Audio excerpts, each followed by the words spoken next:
دیکھیے، جہاں تک کہ معلوم ہوا ہے کہ وہاں ایک وواد چل رہا تھا مسجد کے اطراف میں، ایک شادی گھر اور ایک ڈسپینسری قائم تھی جو غریبوں کی مدد کے لیے علاج وغیرہ کرتی تھی. لیکن ایسا بھی ممکن ہے کہ کچھ لوگ اس کی آڑ میں جو ہے قبضہ کر کے ناجائز کمائی کر رہے ہوں.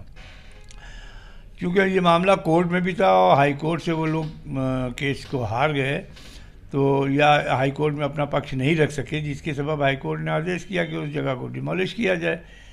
سوال صرف اتنا سا ہے کہ اگر کورٹ کا آدیش ہے اور آپ ایک لیگل پروسیس کو اڈاپٹ کرنے کے بعد آپ کر رہے ہیں، جیسا کہ وہاں کے ڈی سی پی کا جو بیان آیا، انہوں نے کہا کہ میں نے چھیتری لوگوں سے بات بھی کی تھی اور 95% لوگوں نے سمرتھن کیا. 5% کچھ لوگ ایسے اراجک تتو تھے جنہوں نے رات میں پولیس پر پتھر بازی کی. سوال یہ رات میں آنے کی کیا ضرورت ہے؟ اگر یہ لیگلی آپ ایک کام کر رہے تھے تو اس کام کو آپ دن کی روشنی میں بھی کر سکتے تھے.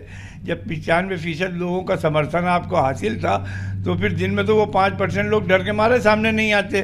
اب رات میں اگر کچھ اراجک تتووں نے پتھر بازی کر دی ہے، نتیجے کے طور پر اس پہ لاٹھی اور آنسو گیس کا استعمال کرنا پڑا اور بے وجہ کی پورے ملک کے اندر ایک افواہ گرم ہوئی کہ صاحب وہ مسجد ڈیمالش کر دی گئی. مسجد کی کوئی بھی پراپرٹی کو نقصان نہیں پہنچا ہے.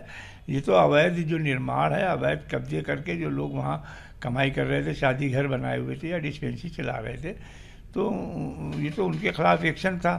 اب رہ گیا یہ کہ سرکار کو اس قسم کی کارروائی کرنے سے پورو میں یہ سوچنا چاہیے کہ رات کے 1 بجے کسی بھی جگہ جاؤ گے تو افواہ پھیلنے میں آسانی ہوتی ہے.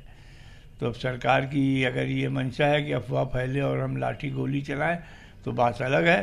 ویسے سرکار کو دن کے اجالے میں یہ کام کرنا چاہیے. دیش میں ایم سی ڈی ہو یا اربن منسٹری ہو یا پی ڈبلیو ڈی ہو، جو بھی ہمارے گورنمنٹ کے اتھارٹیز ہیں، ان کو انکروچمنٹ کو دور کرنے کی کوشش تو کرنا چاہیے، لیکن انکروچمنٹ کے دور کرنے کے سلسلے میں جو دوسری پارٹی ہے، اس پارٹی کے پاس بھی کچھ پیپرز ہیں.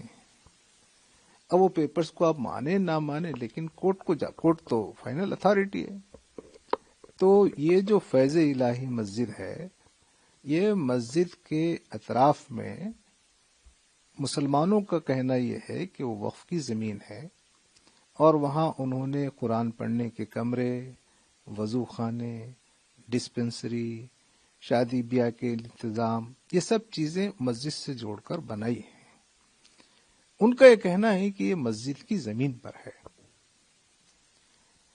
اب دیکھیے کہ مسجد کے ساتھ نماز پڑھنے کے لیے وضو اور دیگر سہولتیں ہونا ضروری ہے. اب اتھارٹیز کا اور ان کے درمیان میں یہ جھگڑا ہے. اتھارٹیز یہ کہتی ہیں کہ یہ زمین مسجد کی نہیں ہے، یہ میونسپل کی ہے، کارپوریشن کی ہے. تو کورٹ کو گئے ہیں اور ہم لوگوں کو، مسلم فریق کو اتنا وقت دینا چاہیے، صبر کرنا چاہیے. کوئی جو دوسرا کوئی آدمی نہیں ہے نا، اتھارٹیز بھی ہیں. اور اتھارٹیز کس کی ہیں؟ ہماری ہی اتھارٹیز ہیں.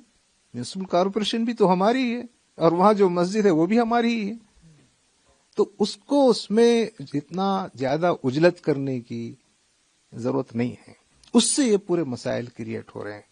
پورا رومرس یہ ہے کہ مسجد کو شہید کر دیا گیا ہے یا شہید کیا جا رہا ہے. تو یہ مسجد کا احاطہ بھی مسجد ہی ہے. تو یہ ایک بہت اتھارٹیز کی طرف سے صبر کرنا چاہیے اور مسلم فریق کو عدالت جانے اور عدالت سے پوری بات سن کے وہاں سے جو بھی آرڈرز آتے اس کا انتظار کرنا چاہیے. اس کے بغیر یہ کارروائی کی گئی ہے. اس لیے اس کارروائی سے یعنی پورا ایک قسم کا ہراسمنٹ، اور اس لیے آپ نے دیکھا کہ پولیس کو کتنے لوگ لگانے پڑے، کتنے بلڈوزر اور کتنا جو ہے کرفیو کے جیسا لگا دیا گیا. کچھ لڑکوں کو جب لوگ جمع ہو جاتے ہیں تو ہجوم کی ایک سائیکالوجی ہوتی ہے کہ وہ آپس میں ٹکراتے ہیں، تو ان کی گرفتاریاں ہو گئی ہیں.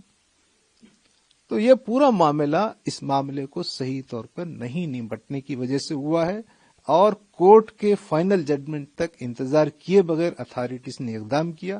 یہ ایک بہت